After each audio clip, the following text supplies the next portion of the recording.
Ay, good morning mga kasisi, mga kamamis. Ayan po. Mayroon po akong isi-share sa inyo ngayon dito sa aking munting tahanan. Kasama po ko ang aking mga apo dahil po birthday ng aking anak, si Ella. Pagluluto ko po sila mga kamamis ng Shanghai. Ayan po. Mayroon po akong i-share ang Shanghai ko po mga kamamis. Hindi ko po alam kung paano nyo niluluto ang isang Shanghai na special sa ating bansa. Ito po pinaka-special dito sa aming bansa.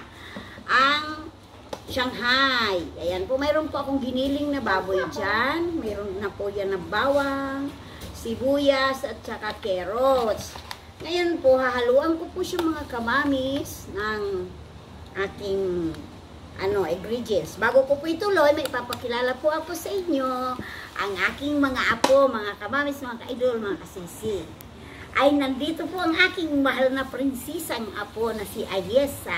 Ayan po. Andito naman po yung isang prinsesa na si CJ.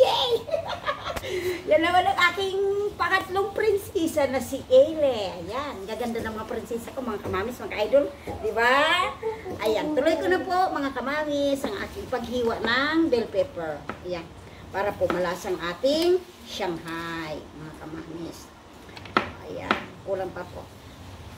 Kailangan natin, ang purol ng aking kutsilyo, pwede nang, ayan pa. Ayan. Para naman sila kamamis na nagluluto ay masaya. Tara po, panoorin niyo po ako mga kamamis para may matutunan kayo sa simpleng ulam lang. Na. O, ito daw, palitan ko daw mga kamamis, itong purol hindi makatutol ng liig. Joke, mga kamamis, mga ka-idol, mga kasisi. Ayan. At narito po si, Mami Flori sa aking munting tirahan ngayon. Ay mga kamamis, kailangan ipaglutong aking leader. Baby! Ngayon, bago ko po ilagay yung bell pepper, kasi lalagyan po natin ng, talagang swak na swak sa sarap. Magic sa sarap. Magic sarap. Ayan. Isa po, para mas malasa. Tapos lalagyan naman po natin ngayon. Sa tabi po siya. Hindi lang, gumuguloy na po ko. Ayan, lagyan po ng paminta. Hindi lang po masyado. Kailangan madurog na durog. Kaya ito, okay na po ito. Ngayon, ilagay ko na po yung bell pepper, mga kamamis, mga ka-idol. Pampalasa po ng Shanghai. Ngayon, hihiwain naman po natin ang Gulay. celery. Marami na ito kasi medyo, dapat, lang yung celery natin. Yan. Ayan po ang paraan ng paggagawa po ng Shanghai, mga kamamis, mga ka-idol, mga kasisi.